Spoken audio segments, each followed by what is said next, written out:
kewajiban warga negara kita itu sebetulnya hanya dua, Pak Rida.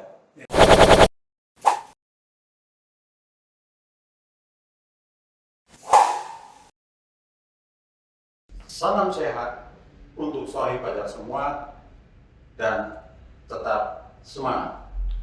Jumpa lagi dalam podcast DR Tax Consultant, dokternya masalah perpajakan.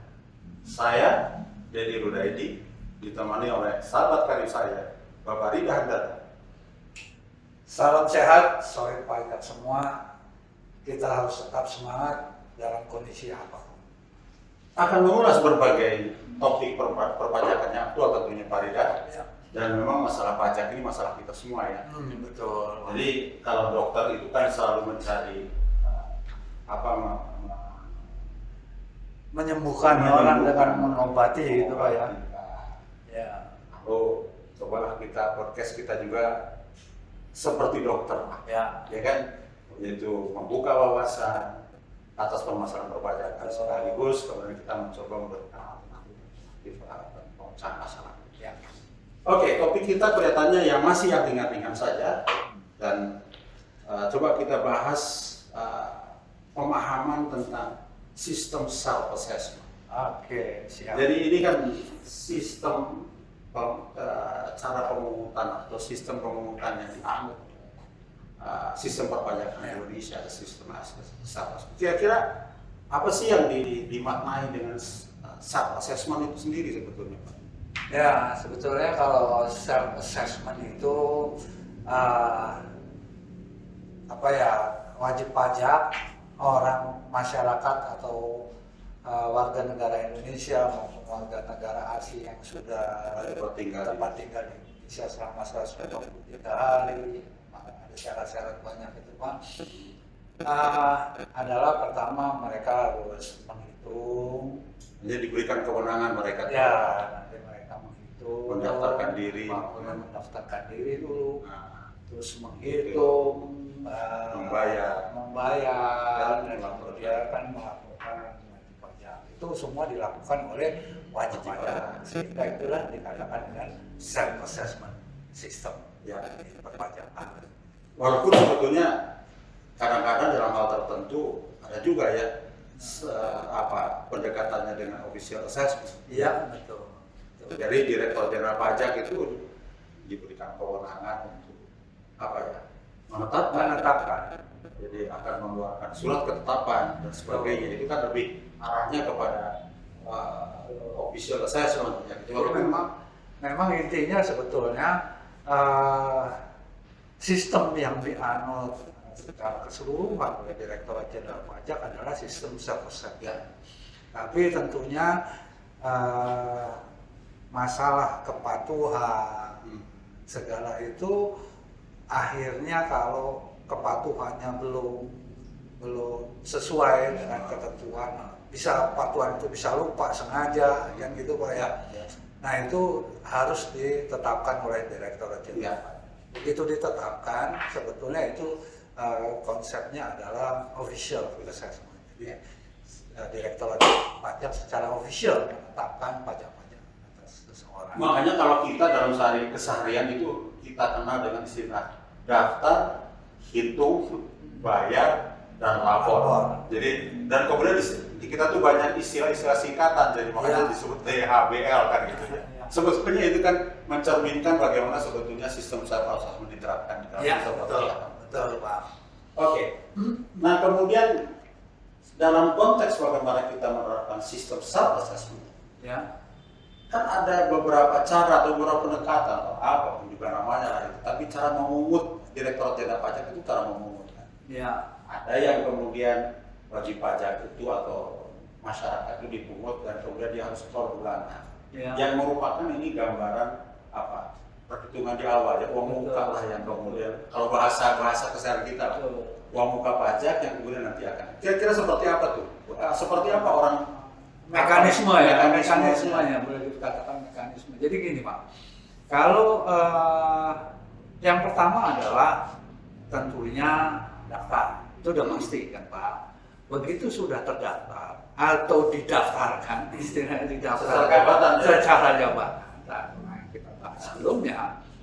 Jadi mereka punya kewajiban-kewajiban. Namanya nanti ada istilahnya SKT, Pak, surat keterangan terdaftar. Di dalam surat keterangan terdaftar itu atas perusahaan maupun orang pribadi yang sudah terdaftar itu ada kewajiban-kewajiban perpajakan. Nah, misalnya kewajiban perpajakan di sana ada mereka kewajiban pajak sebagai wajib pajak sebagai menyetor sendiri atas pajak-pajak diri sendiri atau kewajiban untuk memungut, ya, memungut dan memotong. Nah, itu ada kewajiban-kewajiban tertentu tergantung pada kriteria wajib pajak itu. Apakah dia orang pribadi, apakah dia orang pribadi pengusaha, apakah dia badan. Nah, disitulah letak kewajiban-kewajiban tadi termasuk di dalam memungut. Iya, iya. Kewajiban. Jadi kalau saya orang pribadi, lalu kemudian saya sebagai pegawai gitu ya, yang berasal dari satu pemberi kerja, saya tidak punya dong kewajiban memotong kan, malah dipotong kan gitu. Malah dipotong. Nah, jadi kalau kemudian pengusahanya, pemberi kerjanya, ya memang dia punya kewajiban memotong kan gitu ya. Iya. Tapi kalau saya pengusaha, biasanya umumnya udah pasti saya punya kewajiban untuk memotong dan memotong. Jadi bisa pembayaran secara cicilan kita mengangsur setiap bulan, tapi juga saya punya kewajiban juga mekanismenya adalah memotong memungut pajak orang kan gitu ya, kewajiban pajak orang lain kan, gitu. Dalam hal ini yang saya tadi ceritakan adalah pegawai. Jadi nanti kalau sudah saya kewajiban punya memungut memotong, artinya kan saya harus memberikan bukti kepada yang dipungut dan dipotong kan begitu. Iya, betul. Bahwa saya telah, dan kemudian kewajiban saya atas pungutan dan pemotongan itu kemudian harus secara berkala juga disetor ke kas negara. Betul. Sehingga wajib pajak yang dipotong atau dipungut oleh saya selaku pemberi kerja itu sudah setor juga kan sebetulnya secara cicilan kan ya. Oke. Tapi juga ada satu Pak Rida yang sekarang ini sistem pengenaannya tarifnya final. Ya, betul. Dan ini apa lagi mekanisme final ini? Ya, sebelum ke masalah final Pak. Jadi tadi masalah orang kan ada wajib pajak itu namanya subjek pajak itu kan ada orang pribadi itu bisa orang pribadi pengusaha atau orang pribadi pegawai pekerja yang hanya pekerja atau badan kan gitu Pak. Kalau kita fokuskan sekarang ke orang pribadi atau orang pribadi pengusaha. Kalau orang pribadi ini Pak, ya kita kalau tadi kaitannya dengan menghitung, melapor segala tadi Pak, orang pribadi yang bukan pengusaha. Orang pribadi yang bukan pengusaha adalah orang pribadi yang sebagai pekerja. Hanya sebagai pekerja. Pajak-pajaknya dipungut oleh pemberi kerja. Ya kan Pak? Sehingga dia nanti akan menerima bukti potong biasanya PPh pasal 21. Ada bukti potong PPh pasal 21 atas saya sebagai pekerja. Gitu Pak ya. Kewajiban saya apa sebagai orang pribadi? Gitu Pak nanti. Buat pertanyaan dulu. Saya sebagai pribadi, karena saya sebagai pekerja, kewajiban saya apa? Saya punya kewajiban untuk melaporkan SPT tahunan. Cukup SPT tahunan sebagai orang pribadi, tapi harus mengumpulkan bukti potong. Ya. Dan biasanya pemberi kerja setiap tahun menerbitkan lampiran pemungutan atas pegawai yang ada di perusahaan. Bahwa sebagai bukti bahwa dia telah memotong kan gitu ya. Nah itu yang sebagai orang pribadi yang benar-benar pekerja. Nah mungkin ada problem lagi Pak di sini.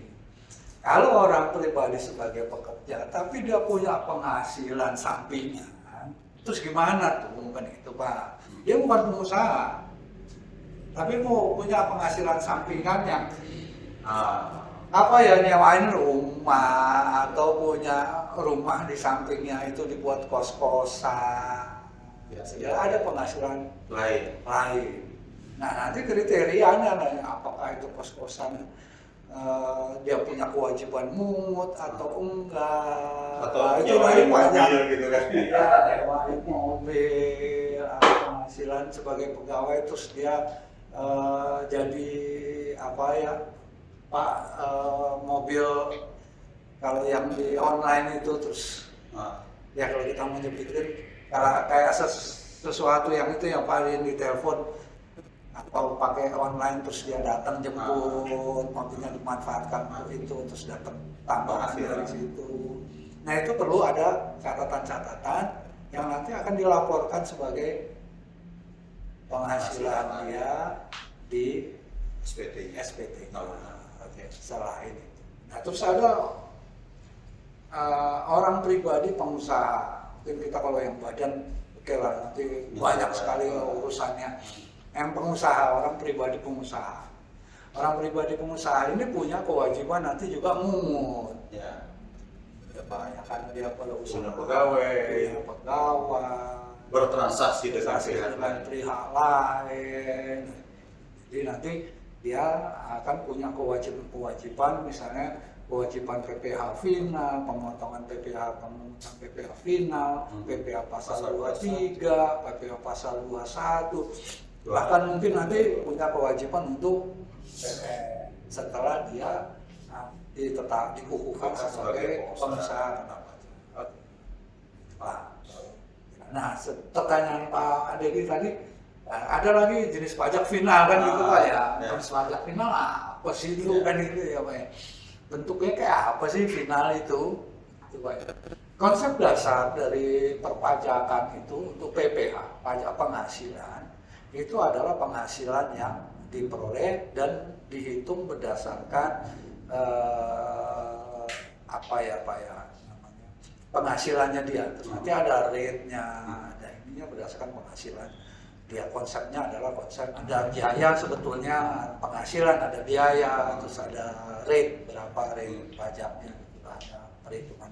Tapi kalau final Pak itu namanya penghasilan yang nggak perlu lagi dilihat berapa untung ruginya, berapa untungnya, pokoknya langsung dia punya penghasilan atas itu potong sekian suruh persen, potong final itu Pak. Jadi itu semut final. Sebetulnya lebih kepada apa ya, penyederhanaan sistem dari sistem. Jadi nggak bingung Pak, ada wow banyak bener biayanya apa, dia menandingkan antara penghasilan dengan biaya. Dan dari sisi perpajakan juga, dari sisi wajib pajak juga lebih mudah pelaporannya Pak. Dari sisi pemerintah DJP dalam hal ini lebih mudah dalam mengadministrasikan. Itu namanya final. Nah final itu sifatnya adalah ada kriteria tertentu, penghasilan tertentu yang nanti akan dipungut PPh final. Dan itu hanya kepada transaksi tertentu. Jadi nggak semua difinalkan. Jadi ada batasan-batasannya Pak. Oke, saya kira menarik ya. Jadi memang mulai kita masuk ke dalam kerumitan nih kan gitu ya. Kerumitan, tapi tolong kepada para pegawai pajak, don't worry, be happy lah. Saya, ya ini bagian dari proses pembelajaran. Maka mau tidak mau, kita semua sebagai negara itu kan menjadi kewajiban kita bersama. Betul. Jadi sesulit apapun juga, sekomplikated apapun juga, masalah pajak itu adalah masalah kita. Ya. Dan memang kita harus diupayakan untuk senantiasa menjadi pembayar pajak yang patuh. Ya. Gitu ya. Nah makanya ada selentingan atau ada beberapa jika kita suka mendengar di masyarakat beredar isu atau rumor atau apa. Jadi akhirnya kemudian orang karena kerumitan, karena apa? Karena begitu merasakan seolah ini complicated gitu ya. Akhirnya lalu kemudian ngapain juga saya menyampaikan surat pemerintah tahunan, ya SPT tahunan itu. Ya sebetulnya ini kan logika kita kalau kita mau menganut tadi sistem saya Sebetulnya kan tadi DHBR, betul. daftar harus sendiri, Ya, menghitung itu sendiri, ngelapor sendiri, Ya. kan gitu ya? Ya. Ya. Nah ini bayar sendiri, lapornya itu kan tetap harus direct. Ya, betul. Jadi bukan berarti kemudian kalau kita sudah sebagai warga negara, kita sebagai warga negara sudah menjadi subjek pajak kan gitu ya? Karena kita lahir dan dibesarkan di kita, jadi mau tidak mau maka tidak ada kata bahwa kita tidak usah menyampaikan SPT kalau kita memang sudah memiliki kewajiban objektifnya, sudah punya penghasilan, sudah punya kewajiban itu untuk kita melakukan SPT. Nah, jadi isu ini sering berkembang begitu kan Pak Rida ya, sehingga akhirnya ya tentu akibatnya adalah penerimaan pajak kemudian terganggu ya Pak ya. Tapi saya kira kalau muncul ada rasa kebersamaan kita, muncul bahwa ini adalah bagian daripada kewajiban kita bersama, ya apalagi masyarakat kita kan termasuk masyarakat yang hidupnya bergotong royong. Ya, ini memang masalah kita. Jadi ya besar kecil bukan persoalan, tapi sesuai dengan daya pikul kan gitu ya. Yang besar yang orang yang punya penghasilan besar ya bayarnya pajaknya besar.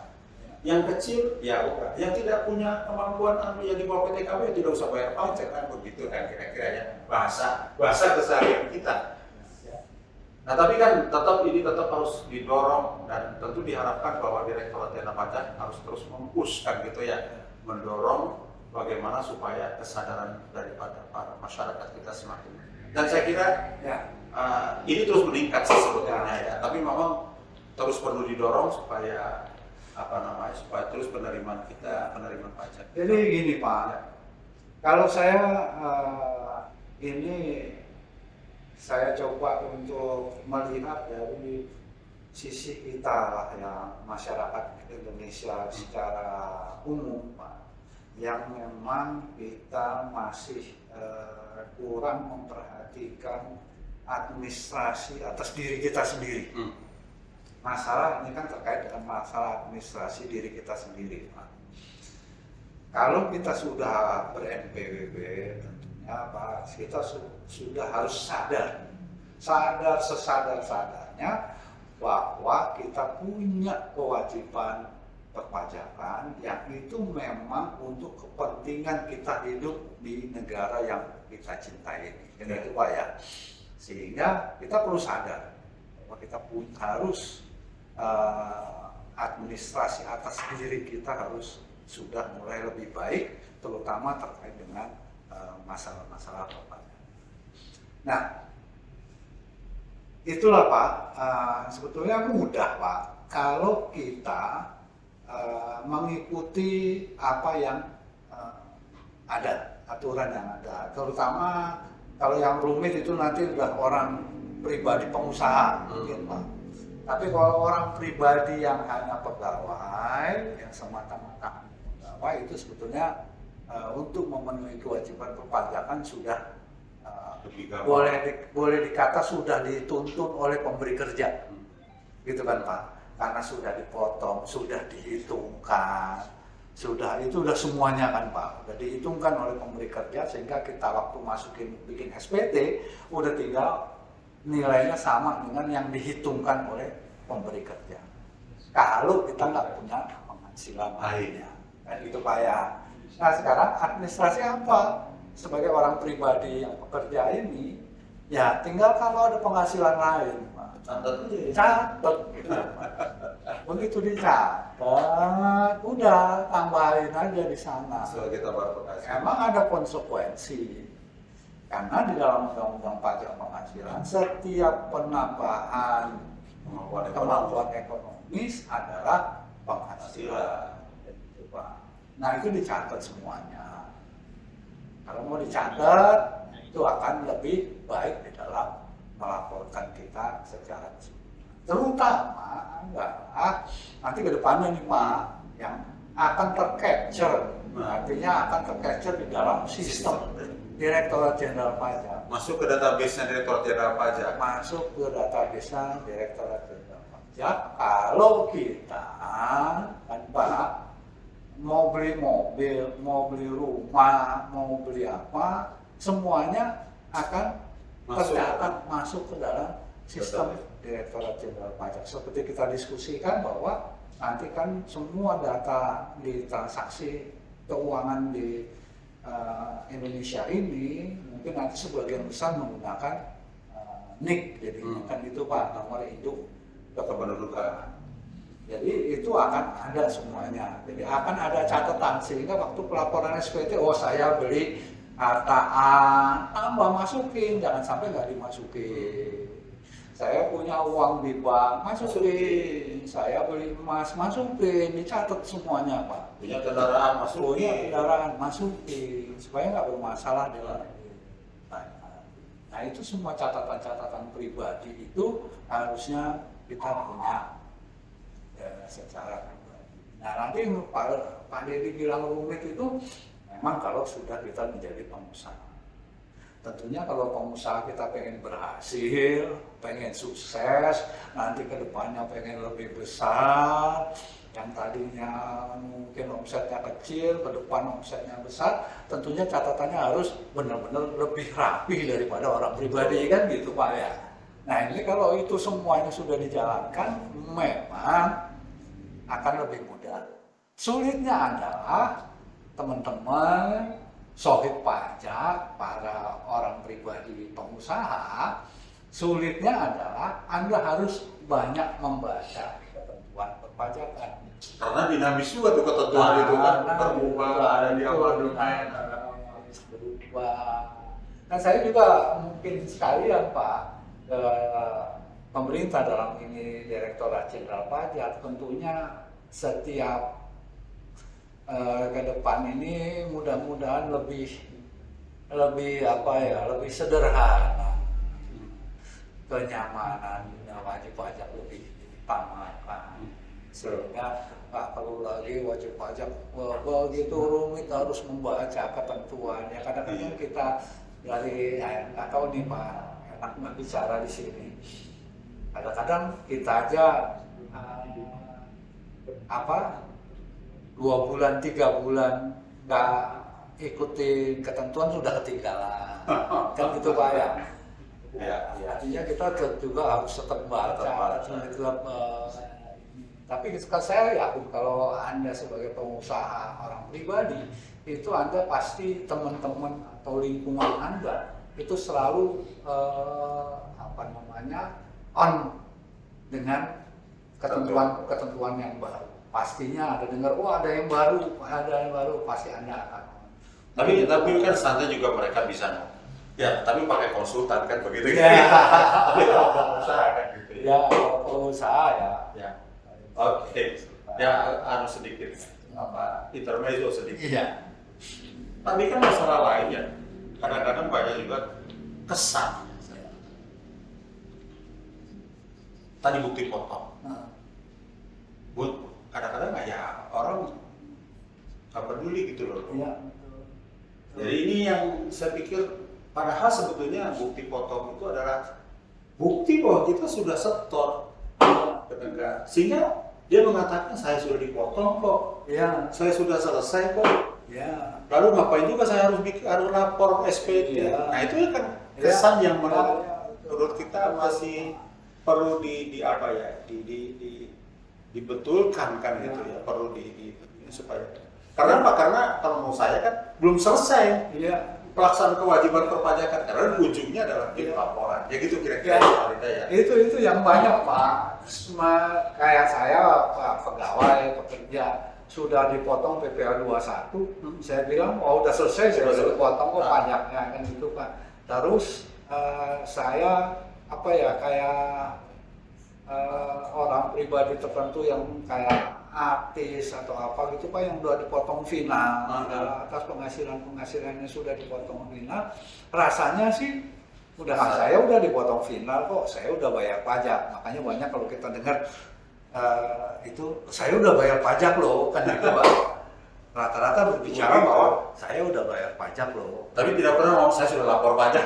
Nah itu permasalahannya dilapor Pak. Makanya sekarang ini banyak kejadian Pak, orang pribadi pegawai maupun orang pribadi yang banyak, yang usahanya banyak dipotong final, itu nggak melaporkan SPT. Sehingga apa Pak? Kalau dia nggak ngelaporin SPT, dia nggak ngelaporin harta yang ada. Padahal semua hartanya sebetulnya atas penghasilan dia yang sudah dipotong final maupun dipotong oleh pemberi kerja. Padahal sudah Pak. Tapi harta itu nggak pernah saya laporkan di dalam SPT. Akhirnya seakan-akan dia punya penghasilan lain, ya, harta dari penghasilan yang tidak dilaporkan. Jadi itu yang salah kaprah di teman-teman di sohib pajak di masyarakat kita. Nah ini harapannya Pak, sebetulnya lapor Pak. Meskipun sudah dikumul, sudah tetap punya kewajiban untuk lapor. Betul. Apalagi sekarang Pak Rida ya, kemajuan teknologi sudah sebenarnya, dan saya kira Direktur Jenderal Pajak ya sudah mengadopsi sistem berbagai cara bagaimana melaporkan. Selain kemudian kita melaporkan secara hard copy, tapi juga ada dengan secara elektronik dan sebagainya, ya kan? Jadi datang ke website, buka website DJP, lalu kemudian kita bisa isi, bahkan ngitungnya aja sudah dihitung di sistem itu kan, ya sistem pajak. Jadi sistem itu termasuk lalu kemudian Direktorat Jenderal Pajak menelurkan atau melahirkan ada penyedia jasa aplikasi perpajakan, PJAP, yang sebetulnya membantu itu kan, membantu untuk melaporkan pajakannya bagi para warga. Jadi saya kira harusnya sistem pelaporan bagi masyarakat itu tidak menjadi masalah sekarang. Ya. Jadi mudah lah. Ya, jadi istilahnya tadi kan Pak, kalau manual catatan itu saya kumpulin bukti potong itu kan dulu gitu Pak ya. Secara manual saya kumpulin, saya harus punya catatan pribadi tadi saya sampaikan. Nah sekarang sebetulnya DJP juga sudah menyediakan sistem di mana begitu Anda punya NPWP, nanti kemarin tuh NPWP adalah NIK atau nah itu nantinya otomatis apa yang dipotong oleh pemberi kerja, apa yang dipotong oleh pemilik misalnya artis gitu Pak yang udah dipotong di sana, semuanya dipotong final, itu nanti namanya sudah tertera, NPWP-nya sudah tertera di sana, sehingga itu langsung masuk ke SPT tahunan masing-masing orang. Kan gitu Pak ya. Sekarang udah sistem. Jadi catatan itu sudah dipermudah. Tapi kemungkinan juga ya Pak, kemungkinan juga itu belum masuk. Ya, namanya sistem kadang-kadang suka bisa seluruhnya masuk, kadang-kadang 1-2 belum masuk. Nah, itu dengan catatan pribadi kita bisa tambahkan. Bisa. Oke. Jadi saya kira semakin konkret ya. Jadi artinya sekarang sistem pelaporan berubah. Jadi sistem self assessment itu adalah sistem yang diterapkan, sistem perpajakan yang diterapkan di Indonesia, dan daftar hitung bayar lapor DHBL sebetulnya gambarannya seperti itu. Dan ini tentu diakhiri dengan laporan. Jadi kita melaporkan SPT tahunan kita, dan sekarang mudah sebetulnya kita melaporkan. Jadi tidak ada kata sulit, cuma kelihatannya masalahnya sulitnya itu bukan sulit melaporkan, sulit melaporkan yang benar. Sulit melaporkan yang benar. Begitu Pak. Iya, jadi kalau tadi ya saya katakan saya sebagai pegawai lah. Iya. Penghasilan saya berasal dari satu pemberi kerja. Tapi yang tadi di rumah ada penghasilan lain. Iya. Jadi mau tidak mau kan itu dilaporkan. Nah ini kemudian orang masih sebetulnya nggak usah malas, karena nanti juga akan jadi masalah kalau tidak dilaporkan. Karena kalau dengan penghasilan tadi yang tidak dilaporkan, lalu kemudian dari penghasilan itu kemudian kita beli kendaraan, gitu ya, beli harta, beli rumah, dan rumah itu dilaporkan di SPT kita, hanya menjadi masalah. Iya. Kok di sini nih tidak ada tambahan penghasilan, tetapi bisa asetnya bisa nambah. Ya, itu yang jadi masalah nanti gitu ya. Asal masalah yang besar gitu ya, jomblang ya. Ini yang. Dan saya kira satu hal lagi mungkin yang perlu kita diskusi kan di terakhir kayaknya. Ini soal kadang-kadang orang tuh melaporinnya mepet.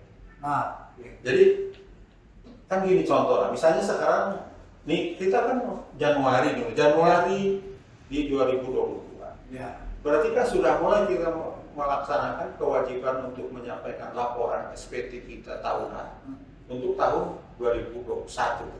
Masa Januari sampai dengan Desember 2021 itu pelaporannya disampaikan di masa dari mulai Januari sampai dengan 31 Maret. ya, Yang orang pribadi ya. ya, Artinya bahwa tapi orang kan berbondong-bondongnya di antara tanggal 30 31 Maret aja. ya.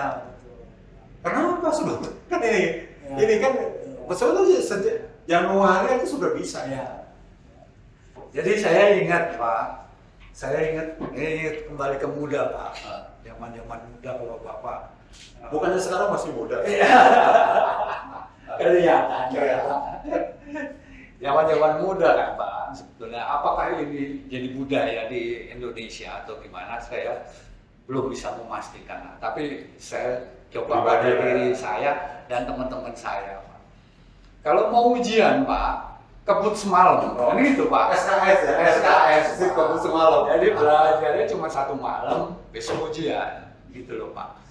Seminggu sebelum ujian tuh, santai, masih lama. Begitu udah mulai malam, baru mulai deg-degan. Deg-degannya tuh pas malam Pak.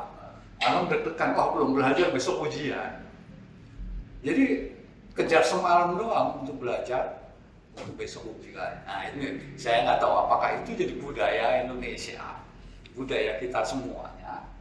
Ya Pak ya, kita biasa dari kebiasaan kita dari dulu kalau nggak mepet nggak enak. Kebiasaan kalau nggak mepet nggak enak. Nah, ini yang memang harus budaya ini harus mulai kita rubah, Pak. Kita rubah. Jadi jangan sampai karena begitu mepet, waktunya mepet, kadang-kadang ada resiko telat. Atau semua pada mepet sehingga numpuk, ada problem-problem tertentu yang bikin repot gitu ya Pak ya. Nah mungkin Pak, jadi kalau saya sarannya kepada sohib-sohib pajak ya, apalagi kepada pemberi kerja Pak, itu memang kalau bisa bukti-bukti lampiran tentang pemotongan atas pegawai-pegawainya itu kalau bisa Januari sudah disediakan. Kalau bisa Januari itu sudah selesai semuanya, pegawainya sudah dikasih ke pegawainya sehingga pegawai bisa melaksanakan pelajaran. Karena tolong para pemberi kerja ini pegawai itu nanti masukin SPT nggak tok hanya apa yang Anda pungut, apa yang Anda potong, tapi dia juga harus melaporkan yang lain-lainnya sehingga mereka punya waktu untuk melihat lain-lainnya itu apa, hartanya dia sekarang apa aja sih, kan gitu Pak. Hartanya dia sekarang apa aja, mana harta yang mesti saya laporkan, penambahan harta saya cocok enggak sih dengan penghasilan saya setelah dipotong pajak gitu ya? Iya, setelah saya dapat hitung-hitungannya, saya bisa nyocokin, saya nambah harta tahun ini sekian, kan itu Pak ya. Terus loh, gaji saya sekian, untuk biaya hidup sekian, kok bisa saya beli harta ini? Berarti saya punya penghasilan lain dong yang belum saya laporkan. Ya udah, ada kesempatan untuk menghitung dia Pak, untuk atas penambahan hartanya yang mungkin memang kelewat belum dicatat. Nah itu dicatat supaya apa yang ditambah hartanya udah rapi semua, supaya pemerintah juga nggak bikin PPS tax amnesty terus kan gitu Pak.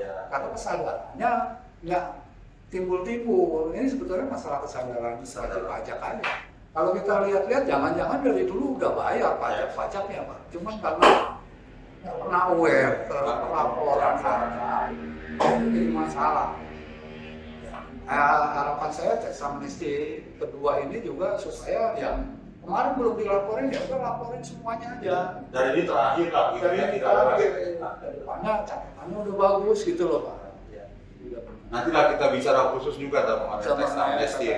Ya, bagus juga Pak. Saya kira memang Pak Rida ini hal yang ya, apa ya, kelihatannya kecil ya, tapi sangat penting lah. Jadi pelaporan itu ya kalau bisa jangan mepet. Ya kalau sudah Januari langkah melaporkan aja Januari. Jadi tidak usah menunggu akhir Maret. Dan juga saya kira kita melaporkan itu merupakan satu proses daripada satu sistem yang kita anut, proses akhir daripada sistem self assessment kita adalah di ujungnya adalah laporan. Kan itu ya, itu melaporkan SPT tahunan. Jadi saya kira itu yang penting, cuman mungkin kenapa kita harus melaporkan, kita harus membayar pajak, saya kira jelas peraturan perundang-undangan kita menyatakan bahwa kewajiban warga negara kita itu sebetulnya hanya dua, Pak Rida. Ya, apa tuh Pak? Satu, bela negara, Ya. dan kedua bayar pajak. Ya. Jadi artinya membayar pajak itu sebetulnya identik atau dimensi lain daripada pajak Bela negara. Betul Pak. Saya kira itu saja yang bisa kita bahas dan kita obrolkan pada hari ini. Kita tutup. Salam sehat untuk para sahabat semua. Tetap semangat. Salam sehat, tetap semangat. Saya berharap bahwa para sahabat pajak juga memberikan komen terhadap hasil diskusi, hasil obrolan ini, agar kemudian kami bisa memperoleh masukan, sekaligus juga bisa menjadi bahan konten untuk di episode berikutnya.